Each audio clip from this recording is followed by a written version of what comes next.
Yeah. Just a few days ago, the House Majority Leader was talking about it, and he was saying how upset he gets when people use tragedies like this to, push their agendas, their political agendas, especially without knowing all the facts.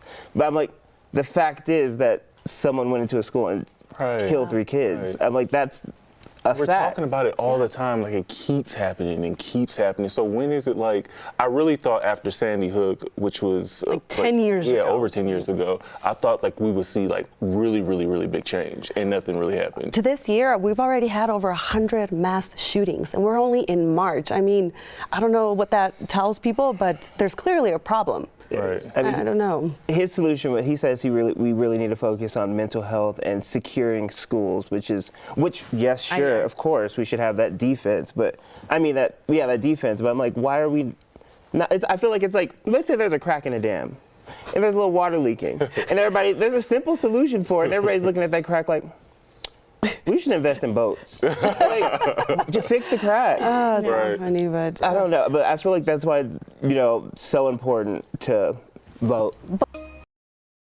Oh, so many important topics here. And you guys really are putting the conversation about gun legislation in perspective on this week's episode. Absolutely. First, we started out with just the tragedy in Nashville happened. Someone brought an AR-15, my bad.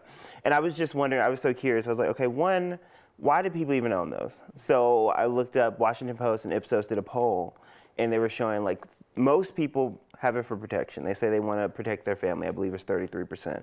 And another 30% do it for sport, hunting. And then there's just some people, 12% that use it for hunting, which I don't know why you need an AR-15 for hunting. Get a new hobby.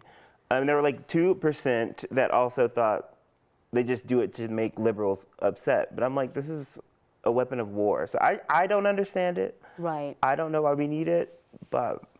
I think you brought up a really important point about voting at the end, right? Because obviously, with the shooting that happened in East High, we're again talking about, school resource officers. We're talking about, having armed officers in schools, and then also talking about gun legislation, which students have been asking for, right? And when we have our own set of bills working through our state, Senate and House right now, we also have this mayoral election coming up on Tuesday with a mayor who's going to be overseeing and a really huge part of this conversation. And we're not seeing a huge voter turnout. No, we're not, especially among youth. And they're probably the most verbal on social media, especially TikTok, Instagram, everything. I talked about it on the show. And they can make change within their own communities. I know a lot of people only care about a lot of youth only care about the presidential election, but I'm like, the president only has so much power. Yeah, but it's our mayor. It's your mayor. And our lawmakers here that are influencing our lives. Please vote in your local elections. It's really important. It really makes change, and it impacts you most, if anything. Yeah.